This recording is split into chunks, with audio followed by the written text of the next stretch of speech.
Working since 15, never asked for a dime, and still paid off my own education. I bought my first home alone and got sued by my parents for stealing my sister's future. I'm Amelia, 32 years old, and I never thought I'd be saying this. My parents sued me for buying my own house. Yes, you read that right. After years of working double shifts as a nurse and saving every penny, my reward was a court summons. Why? Because apparently, my hard-earned home should have gone to my sister Tiffany, who at 29 has never held a job longer than 3 months. The family I thought would celebrate my achievement wanted a judge to take it away. Before I dive into how my own family dragged me to court, let me know where you're watching from, and hit that like and subscribe button if you've ever felt betrayed by someone you thought would always have your back. Growing up in a middle-class neighborhood in Minneapolis, my childhood wasn't extraordinary. My parents, Thomas and Diane, both worked stable jobs, dad as an accountant at a local firm and mom as an elementary school teacher. We weren't wealthy by any means, but we had enough. What we did have in abundance was contrast between me and my younger sister Tiffany. From as early as I can remember, I was the planner. In elementary school, I organized my colored pencils by shade and kept a little notebook where I'd write down homework assignments. My piggy bank had divisions for spending, saving, and giving. Meanwhile, Tiffany operated on instinct and charm. She'd forget her lunch money and somehow end up with 3 desserts from classmates who adore her. When she broke our neighbor's window playing softball, she talked her way out of trouble with a smile and a hug. Amelia thinks everything through, my dad would say, usually with approval, though sometimes it sounded like an accusation of overthinking. Tiffany lives in the moment. My mom would counter her eyes soft with affection for my sister's spontaneity. In high school, our differences became more pronounced. I joined student council, volunteered at the local hospital, and worked weekends at the mall to save for college. My room was filled with college brochures by sophomore year. Tiffany bounced between interests, theater one semester, photography the next, then suddenly it was all about fashion design. Her room was an artistic mess of half-finished projects, and her report cards feature teacher comments like, "shows great potential," alongside concerning grades. When she failed 2 classes junior year, my parents hired tutors and spent hours helping her study. When I made National Honor Society, they said, "Well, we always knew you would," and moved on to discussing Tiffany's latest crisis. I don't want to sound bitter, I genuinely believe my parents loved us both. But looking back, I can see they operated under the assumption that I would always be fine, while Tiffany needed their constant attention and support. College followed the same pattern. I earned partial scholarships but still needed loans, which I accepted as my responsibility. I chose a practical nursing degree, knowing the healthcare field offered stability. Tiffany attended an expensive art school for 1 semester before dropping out to find herself. She then tried community college, beauty school, and a certification in event planning, none of which she completed. Throughout my 20s, I worked long hours at Minneapolis General Hospital. I started in the emergency department, challenging work that required quick thinking and emotional resilience. Many nights, I'd come home physically and emotionally drained, having held the hand of someone taking their last breath or helped save a life through quick action. I earned promotions through dedicated work, eventually becoming a charge nurse by 28. All those years, I lived in a tiny 1-bedroom apartment with furniture I'd picked up secondhand. I packed lunches, limited shopping to necessities, and tracked every dollar in a budgeting app. My one splurge was a coffee maker that ground beans fresh because after 12-hour shifts, good coffee was medicinal. Meanwhile, Tiffany lived in our parents' basement rent-free between her various attempts at careers and relationships. She'd get excited about a new job, boutique sales associate, receptionist at a salon, assistant to a wedding planner, only to quit within weeks because her boss didn't appreciate her creativity or her coworkers were too negative.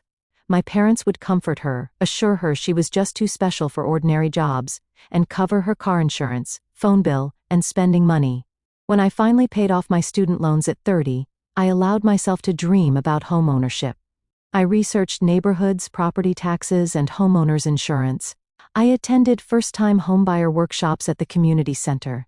I created spreadsheets comparing mortgage rates and closing costs.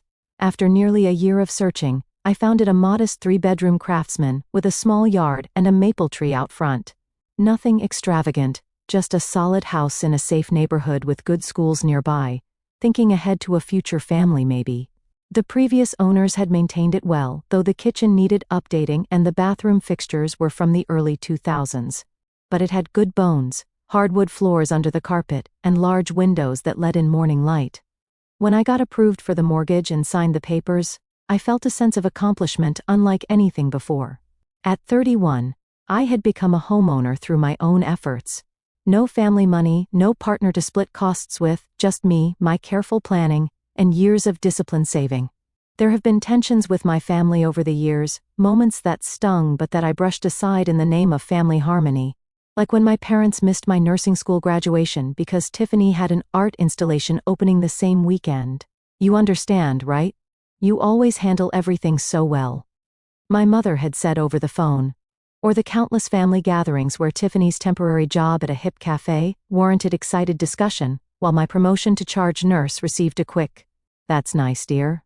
Or the time I needed emergency dental surgery and asked to borrow $700 until payday, only to have my father lecture me about emergency funds before reluctantly writing the check, which I repaid the following week. That same month, they gave Tiffany $3,000 to start a handmade jewelry business that produced exactly 4 necklaces before she moved on to her next inspiration. But families are complicated, and I told myself my parents were just trying to meet each of us where we were. I needed less support, so I got less. It seemed logical if not entirely fair. And despite everything, I loved them. I wanted them to be proud of me. I wanted to make them proud of me when they saw my new house. I just never imagined they'd try to take it away. The day I closed on the house was sunny and mild for April and Minnesota. I remember walking through the empty rooms afterward, my footsteps echoing on the hardwood floors, a sense of possibility filling the space. This was mine. Every mortgage payment would build my equity, not disappear into a landlord's pocket. I could paint the walls whatever color I wanted. I could finally get a dog. That evening, sitting on my lone folding chair in the otherwise empty living room, I called my parents. I expected congratulations, maybe some questions about the closing process, perhaps an offer to help move furniture or paint. "Oh, you went through with it?" My mother's voice held surprise rather than excitement. "Yes, I closed today. I'm officially a homeowner," I said, trying to maintain my enthusiasm despite her lukewarm response. "That's nice. How many bedrooms did you say it has?" she asked. 3. "One for me, one for a home office, and a guest room," I explained. "That's a lot of space for just you." There was something odd in her tone. My father got on the phone then. "Location good? What's the property tax situation? Did you get an inspection?" His questions were practical, but felt more like an interrogation than interest. Still, I invited them over for dinner the following weekend to see the place. "Bring Tiffany too," I added, wanting to share my milestone with my whole family. When Sunday arrived, I had unpacked enough kitchen items to cook a proper meal.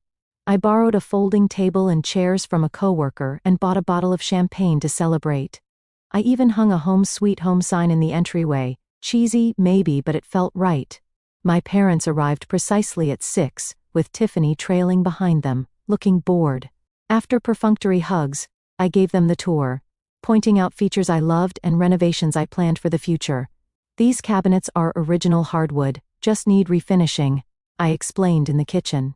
"Looks like a lot of work," my mother commented, running a finger along the countertop. "The backyard is bigger than I expected," my father noted, peering through the sliding door. "Maintenance will take time." Tiffany wandered from room to room with a strange expression. "So, you have 3 bedrooms all to yourself? Must be nice," she said, her voice dripping with something between envy and disdain. As we sat down to eat, I tried to steer the conversation toward positive topics, asking about my parents' garden plans for spring and Tiffany's latest interest. Apparently she was considering becoming a social media influencer. Halfway through dinner, my father cleared his throat. "Amelia, we need to discuss something about this house purchase." The seriousness in his voice made me put down my fork. "What about it?" "Well," he glanced at my mother, who nodded slightly. "Your mother and I are concerned about the timing and, frankly, the selfishness of this decision." I nearly choked on my water. Selfishness? How is buying my own home selfish? My mother reached over to pat my hand. "Honey, we always assumed that since you're so good with money and planning, you would help secure Tiffany's future." She's not as equipped for financial matters as you are. Tiffany nodded vigorously. You know I'm still trying to find my path. What exactly are you saying? I asked, though a sick feeling in my stomach told me I already knew. We thought when you were ready to buy property, you would consult us. My father continued. Perhaps purchase something that could accommodate Tiffany too, or even put it in both your names for the future. I stared at them, speechless for several seconds. You expected me to buy a house for Tiffany? With my money? From my work? Not exactly for her, my mother qualified. But with her in mind, family takes care of family, Amelia. I've been saving for years, I said slowly, trying to process this bizarre expectation. Working extra shifts, living in a tiny apartment, driving a car with 200,000 miles on it. Meanwhile, Tiffany has been living rent-free in your basement, getting financial support well into her 20s. That's not fair, Tiffany interjected, her voice rising. Not everyone can be perfect like you. Some of us are still figuring things out. There's nothing perfect about working hard and being responsible. I countered, feeling heat rise to my face. And I'm not against helping family, but this is my house. I earned it. My father's expression hardened. You've always been selfish with your success, Amelia. Your sister needs stability too, and you're in a position to provide it. How is it my responsibility to provide stability for a nearly 30-year-old woman? I asked, genuinely bewildered. Because you can, Tiffany almost shouted. You don't need all this. You be fine in an apartment. I'm the one struggling. Struggling by choice, I replied, my patience evaporating. I've offered to help you apply for jobs to help with your resume. We're not asking you to give her money, my mother interrupted. Just share this opportunity. You could co-own the house, let her live here. And who would pay the mortgage? The property taxes? The insurance? The repairs? I asked, knowing the answer. An uncomfortable silence fell over the table. That's what I thought, I said quietly. You want me to work and pay while Tiffany loves here for free, just like she's done at your house. You're being cruel, my father said, pushing his plate away. Tiffany has artistic talents that haven't been monetized yet. Not everyone fits into the corporate box like you do. I'm a nurse, Dad. I take care of sick people. It's hardly corporate. You know what I mean, he dismissed. You've always fit into systems. Tiffany needs more support to find her way. Tiffany had tears streaming down her face now. I knew you'd react like this. You've always thought you're better than me just because you can follow rules and kiss up to bosses. I took a deep breath, trying to remain calm. I don't think I'm better than you. I just think we've made different choices and those choices have different consequences. My consequence is that I can afford this house. Yours is that you can't, at least not yet. So you're just going to be selfish and keep it all for yourself? My mother asked, her disappointment evident. It's not selfish to keep what I've earned, I said firmly. What's selfish is expecting someone else to provide you with a house. The dinner deteriorated quickly after that. My father called me callous and materialistic. Tiffany accused me of never loving her. My mother cried and said she'd raised me to care more about family. When they finally left, slamming the door behind them, I sat alone in my new dining room, surrounded by half-eaten food, and the champagne I'd never opened.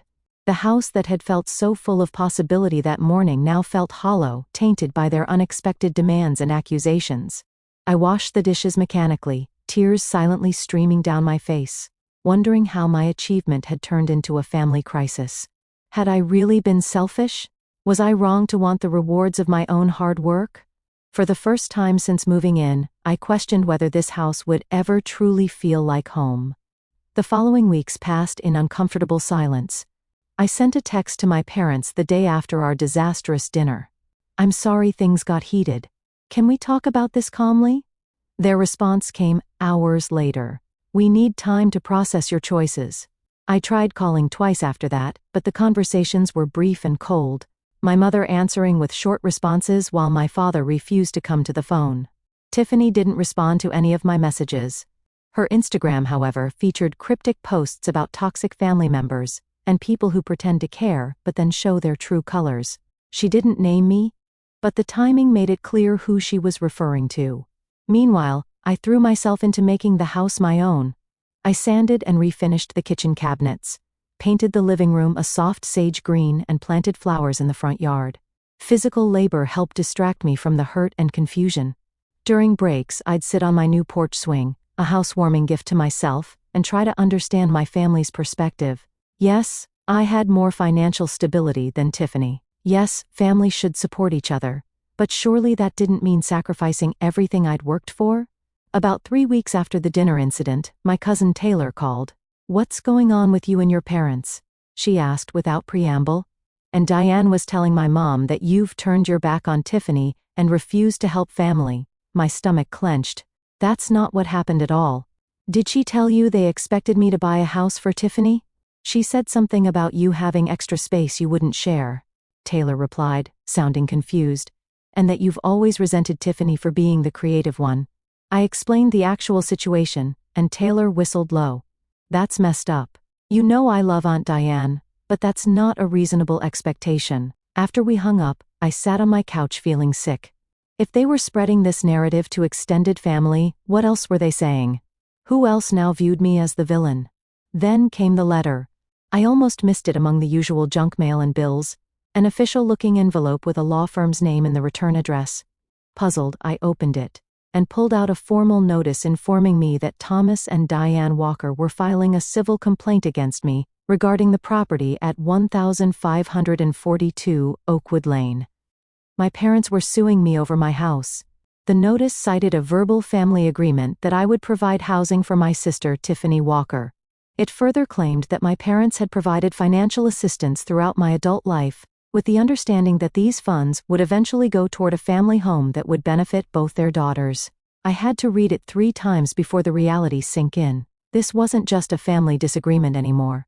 This was a legal battle. That night, I experienced my first full-blown anxiety attack.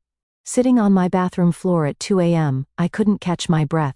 My heart racing so fast, I was certain I was having a heart attack. After 20 terrifying minutes, the physical symptoms subsided, leaving me exhausted and more afraid than I'd ever been. The next day at work, I couldn't focus. I nearly administered the wrong medication to a patient before my colleague Natalie noticed and stopped me. During our lunch break, she pulled me aside. "What's going on with you? You're not yourself." I broke down and told her everything.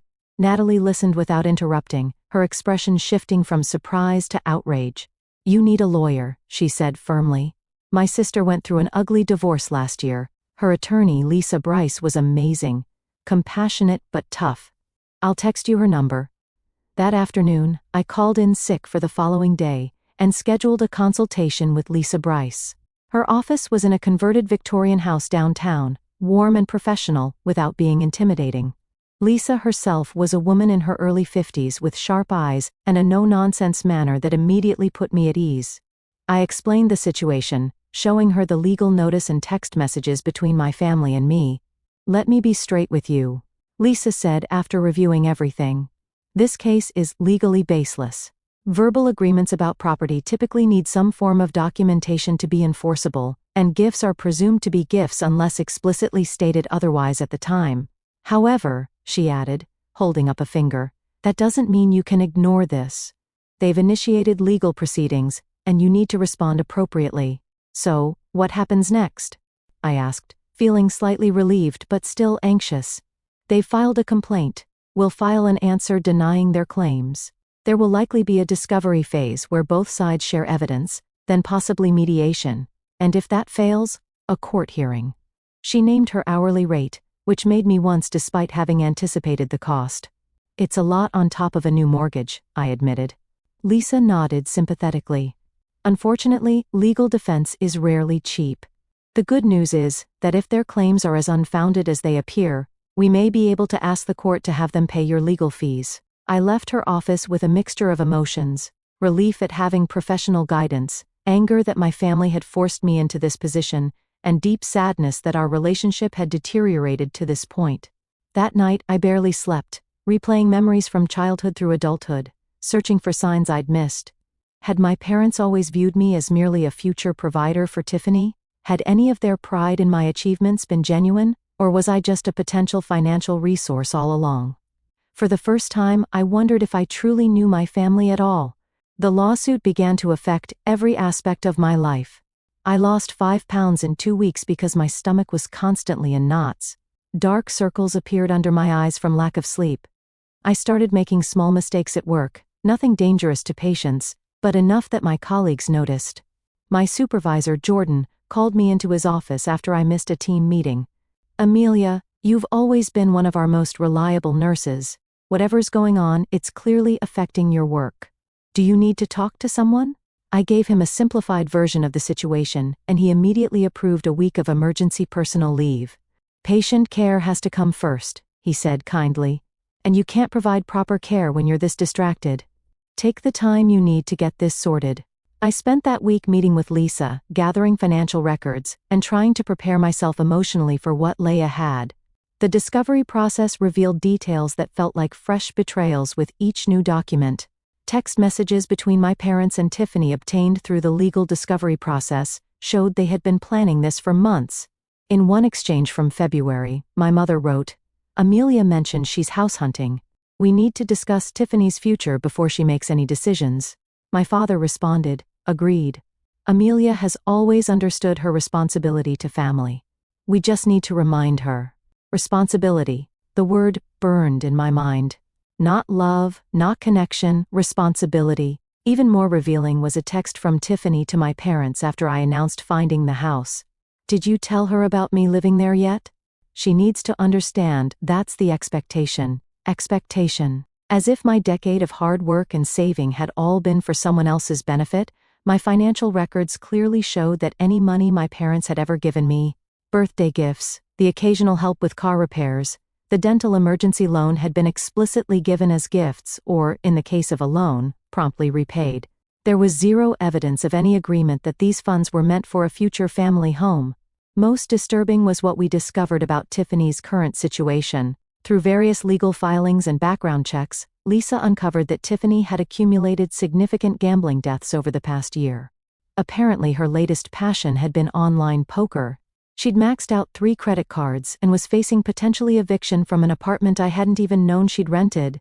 The timeline suggested this financial crisis was the likely motivation behind the sudden urgency to secure her housing through me. "They're using the legal system to solve Tiffany's self-created problems," Lisa said during one of our preparation meetings. "Unfortunately, it happens more often than you'd think. Family financial disputes can bring out the worst in people." The first court appearance was for preliminary hearing. Walking into the courtroom and seeing my family on the opposite side felt surreal. My parents sat stiffly, avoiding eye contact with me. Tiffany, dressed more formally than I'd ever seen her, kept shooting me smug looks as she whispered to their attorney, a slick-looking man in an expensive suit. Judge Catherine Harris, a woman in her 60s with silver hair and reading glasses perched on her nose, reviewed the initial filings with obvious skepticism. "Mr. Brennan," she addressed my parents' attorney, "your complaint alleges a verbal agreement regarding property co-ownership yet provides no documentation of such an agreement. Can you elaborate on the nature of this alleged arrangement?" Mr. Brennan launched into a flowery speech about family understandings and implicit agreements within the Walker family structure, claiming that as the more financially successful daughter, I had always been expected to provide for my artistically gifted but financially vulnerable sister. Judge Harris didn't appear impressed. "And these financial contributions you claim were made toward a future shared property. Do you have records indicating they were loans rather than gifts?" "Your Honor, in family situations, formal loan documentation is often foregone in favor of mutual understanding," he replied smoothly. The judge looked over her glasses at him. "Mr. Brennan, this court deals in evidence, not assumptions about mutual understanding. Nevertheless," she continued, "given the family nature of this dispute, I'm ordering mandatory mediation before we proceed further. Both parties will attend mediation with court mediator Phillips within 30 days. Lisa had prepared me for this possibility. "Mediation is standard in family disputes," she'd explained. "The court prefers families work things out without a trial when possible." The mediation session was scheduled for the following week at the county courthouse. The mediator, Alan Phillips, was a former family court judge with a calm, grandfatherly demeanor. He began by explaining that mediation was confidential and that his role was not to decide who was right, but to help us reach a mutually acceptable resolution. "Now," he said, looking between me and my parents, "let's try to find common ground. What would each party consider a satisfactory outcome? My father spoke first. We believe Amelia should either transfer ownership of the house to include Tiffany's name, or sell it, and use the proceeds to purchase 2 smaller properties. One for each daughter. I stared at him incredulous. I've had the house for less than 2 months. Selling would mean losing money on closing costs and fees. And I've already started renovations. The mediator nodded. Miss Walker, what would you consider a reasonable resolution? I took a deep breath. I worked for years to buy this house. I don't believe I have any obligation to give it up. However, I would be willing to help Tiffany with first and last month's rent on an apartment to give her a fresh start. It was more than I felt she deserved after this lawsuit, but I still hoped for some path to family reconciliation. That's insulting, Tiffany interjected before the mediator could respond. First and last month's rent? I deserve security, not a temporary handout. You deserve what you work for, I replied, my temper flaring despite my best intentions to remain calm. Like everyone else in the world. Ladies, please, Mr. Phillips said, raising his hands. Let's keep this productive. There's nothing productive about my sister's selfishness, Tiffany snapped, standing up. She's always thought she's better than me, because she can follow rules and fit into boxes. Some of us are different. Some of us have gifts that the world doesn't value monetarily, and some of us have to pay our own bills while figuring out our gifts, I countered. Tiffany's face reddened. You know what? Keep your precious house. I don't want anything from you anyway. She stormed out, slamming the door behind her. My parents exchanged glances before my mother said quietly, I think we need to reconvene another time. The mediator sighed. I'll note in my report that mediation was attempted but unsuccessful. The case will likely proceed to a formal hearing. As I left the courthouse, I saw Tiffany in the parking lot, smoking a cigarette and talking animatedly on her phone. Our eyes met briefly before she turned away, but not before I caught the look of determination on her face. This wasn't over. In fact, it was about to get much worse. The day of the court hearing arrived with a sense of finality. Either my family would succeed in taking what I'd worked for, or they would fail, but either way, our relationship would never be the same. The courtroom was mostly empty, except for a few legal assistants, and a couple waiting for their own case to be called. Lisa and I sat at one table while my parents, Tiffany and Mr. Brennan, occupied the other. The physical distance between us, just a few feet of polished wood floor, felt symbolic of the emotional gulf that I'd opened up. Judge Harris entered, and we all rose. After the formalities, she instructed my parents' attorney to present their case first. Mr. Brennan approached the bench with practiced confidence. Your Honor, this is a case about family obligations and promises made. Thomas and Diane Walker raised 2 daughters with very different strengths. Amelia, the elder, was blessed with organizational skills and financial acumen. Tiffany, the younger, possesses extraordinary creative talents, but faces challenges in traditional work environments. I fought the urge to roll my eyes as he continued, portraying me as the calculating cold sister who had always been jealous of Tiffany's artistic spirit, and who had deliberately broken a family understanding that my financial success would benefit both of us. My parents testified next. My father speaking about how they had invested in my future with the understanding that I would secure housing for both daughters. My mother, tearfully describing how they had always taught us to share, presented carefully selected family photos, Tiffany and me, as children sharing toys, a teenage me helping Tiffany with homework, as evidence of the family ethos of mutual support. When Tiffany took the stand, she put on a performance worthy of the acting classes she'd briefly taken.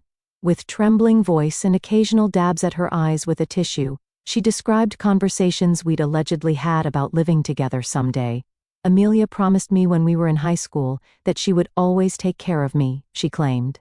She said, when I buy a house someday, you'll always have a place in it. I've counted on that promise for years. Lisa made notes throughout their testimony, occasionally leaning over to whisper clarifications or points of contention. When it was our turn, she stood and addressed the judge.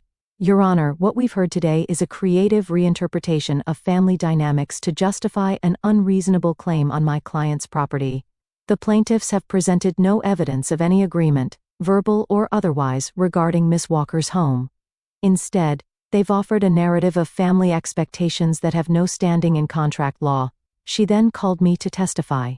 With steady voice, I presented my financial records showing how I'd saved for the down payment, every extra shift, every budgeting decision documented.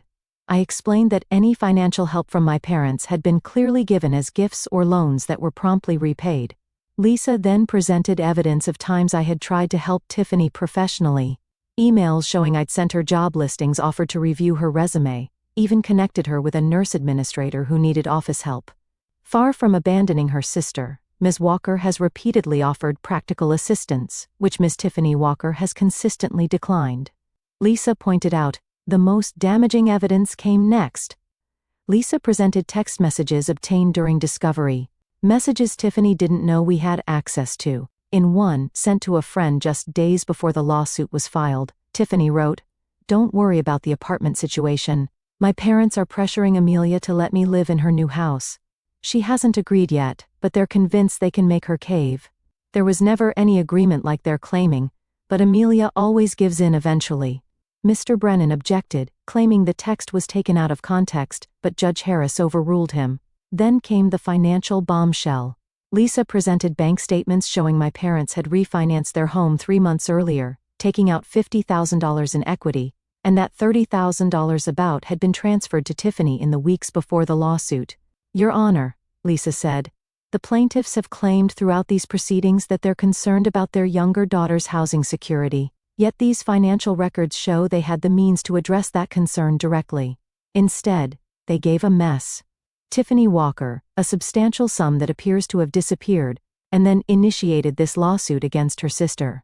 Judge Harris frowned, studying the bank statements. "Mr. Brennan, did your clients disclose this refinancing and fund transfer during discovery?" "Your Honor, those transactions were unrelated to this case," he began, but the judge cut him off. "I'll determine what's relevant, counsel. The court notes that these financial transactions should have been disclosed." Tiffany, who had been whispering urgently to my parents, suddenly stood up. "It wasn't their fault," she blurted out. "I needed the money for some debts, and then I still needed a place to live. I was the one who convinced them we could make Amelia share her house." "Ms. Walker, please be seated," Judge Harris said sharply.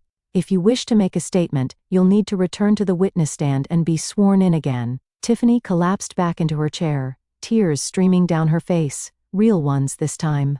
My mother put an arm around her while my father stared straight ahead, his expression unreadable. After all testimony concluded, Judge Harris called a brief recess to review the evidence.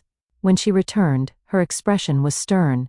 "Having reviewed all testimony and evidence presented, this court finds no legal basis for the plaintiff's claim against Amelia Walker regarding the property at 1542 Oakwood Lane.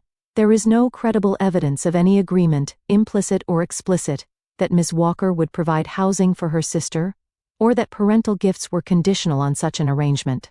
Relief flooded through me as she continued. Furthermore, the court is troubled by the apparent attempt to use the legal system to enforce unreasonable family expectations. The defendant has demonstrated that she purchased her home through legitimate means using her own earned income and savings. The plaintiff's claim is dismissed with prejudice. She paused, looking directly at my parents. Additionally, given the findings of this court regarding the merit of this case, the defendant's motion for legal fees is granted. Plaintiffs will reimburse defendant for reasonable legal expenses incurred in defending this baseless action. Tiffany let out a sob and rushed from the courtroom. My mother looked as though she'd been slapped. My father's face had gone pale. Lisa squeezed my arm. "It's over," she whispered. "You won." But as I looked across at my parents, who couldn't meet my eyes, I wondered what exactly I had won, and what it had cost me. I sat in my car in the courthouse parking lot for nearly an hour after the hearing ended, unable to drive, unable even to call anyone to share the news. The victory felt hollow. Yes, I had kept my house. Yes, the judge had seen through my family's manipulations, but I had lost something precious in the process. Trust in the people who were supposed to love me unconditionally. My phone buzzed with a text from Natalie. "How did it go? Do you need company tonight?" I replied with shaking hands. "Won the case. Could you use a friend?" That night, Natalie brought takeout and wind in my house. We sat on moving boxes in my still, sparsely furnished living room, and I told her everything. The judge's ruling, Tiffany's outburst, my parents' defeated expressions. You know you did nothing wrong, right? Natalie said, refilling my glass. This whole situation is absurd. No rational person would expect you to give your house to your sister.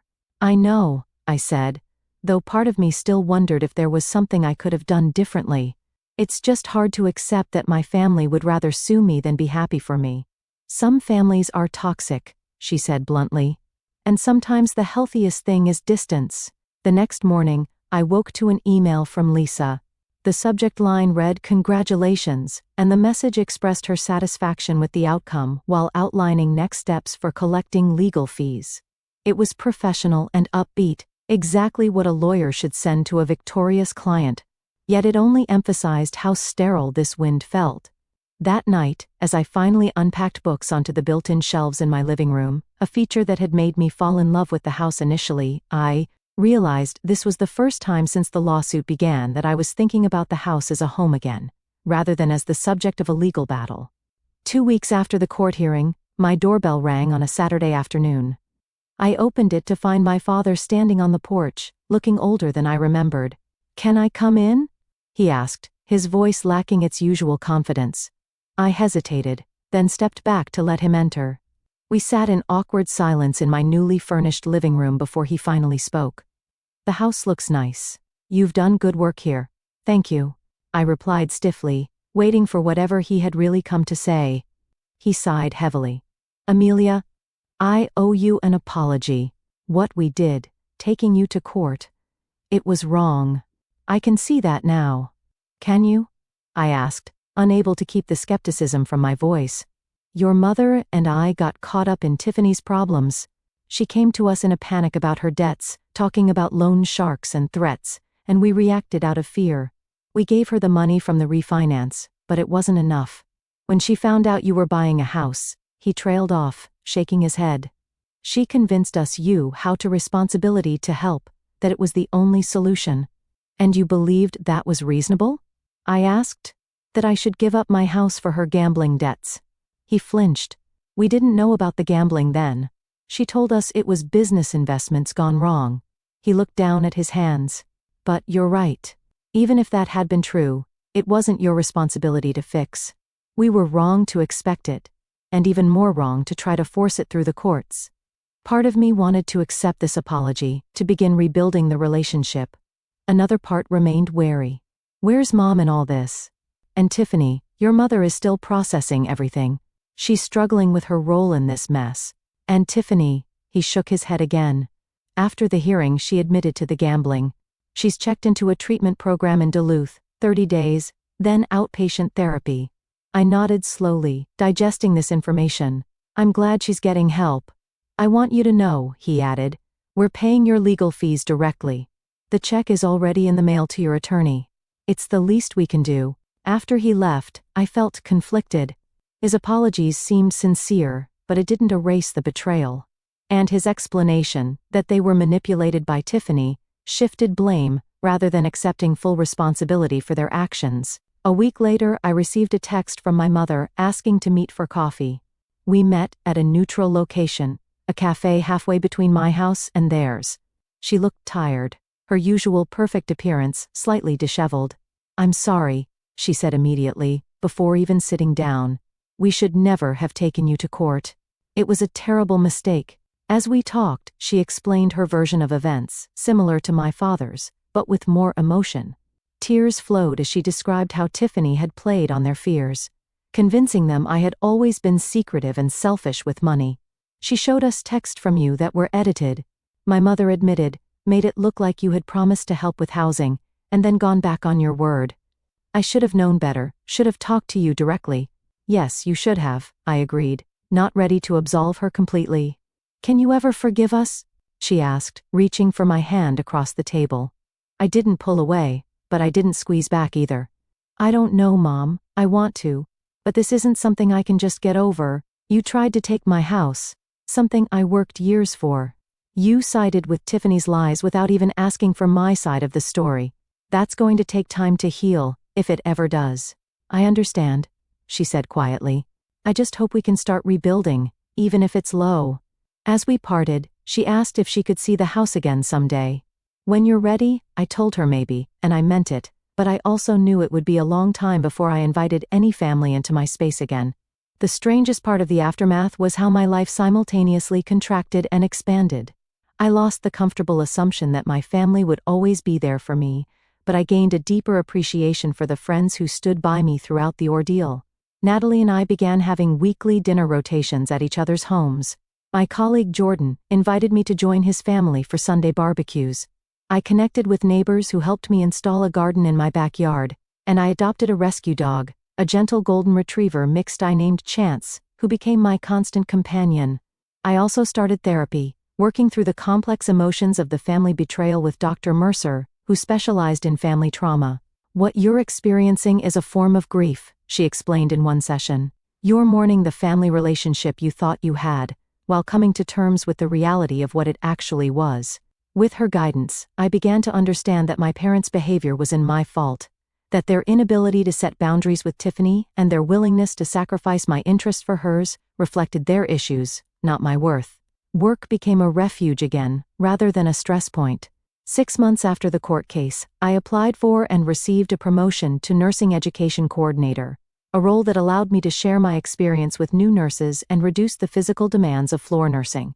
And slowly, I made the house truly mine. I replaced the bathroom fixtures, painted each room colors I loved, and planted perennials that would return year after year.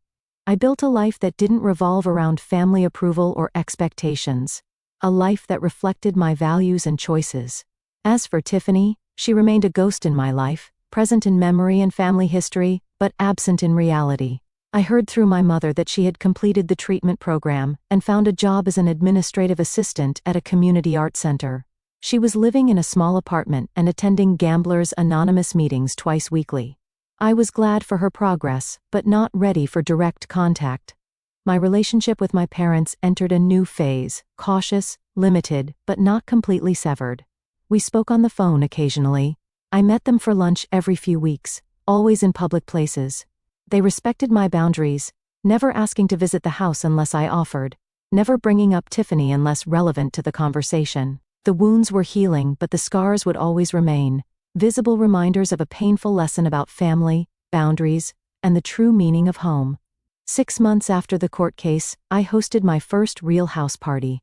Nothing extravagant, just a gathering of friends from work, neighbors I'd grown close to, and a few new acquaintances from my pottery class, a hobby I'd started as stress relief during the lawsuit. We grilled in the backyard, played board games in the living room, and shared stories on the porch late into the evening.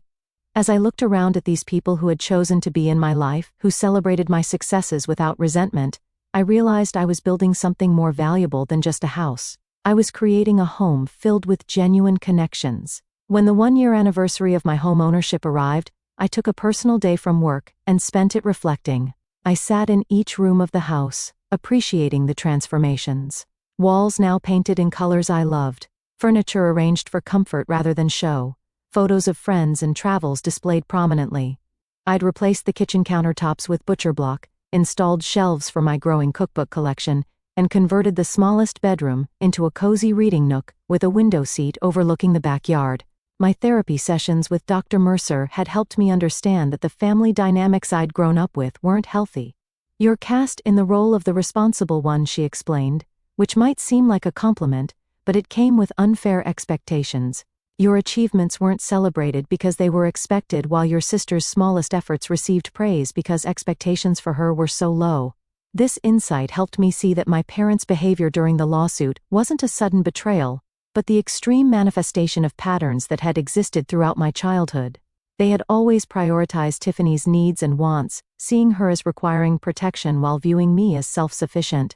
"The irony," Dr. Mercer noted, "is that by treating you as the strong one who needed less support, they may have helped create that strength in you. The very resilience that got you through this ordeal. Understanding didn't equal forgiveness, but it did help me move forward. I established clear boundaries with my parents. We could rebuild a relationship, but it would be on new terms. No financial discussions, no comparisons between Tiffany and me, no unsolicited advice about my life choices." My mother struggled with these boundaries at first. "I'm just trying to be involved in your life." She protested when I declined to discuss my investment strategy during one lunch. There's a difference between being involved and overstepping. I explained gently but firmly. We can talk about my work, my friends, my hobbies, but my finances are private. Gradually she adjusted, finding new ways to connect that respected my autonomy. My father, surprisingly, adapted more easily. "You've earned the right to set your own terms," he said during one of our conversations. "I may not always understand your boundaries, but I'll try to respect them." As for Tiffany, I didn't see or speak to her for nearly 2 years after the court case. Then, one Saturday morning, I ran into her at the farmer's market downtown. I almost didn't recognize her. Her typically dramatic fashion had been replaced by simple jeans and a sweater. Her wild hair pulled back in a practical ponytail. "Amelia," she said, clearly as surprised as I was. "Hi." We stood awkwardly among stands of fresh produce and artisanal bread. Finally, I managed, "How are you?" "Better," she replied. "I'm working at the Community Arts Center full-time now, teaching children's classes and doing administrative work." "That's good," I said, meaning it. Teaching had always been where her creative energy shined brightest, even if briefly. "I'm sorry," she said suddenly, her voice low.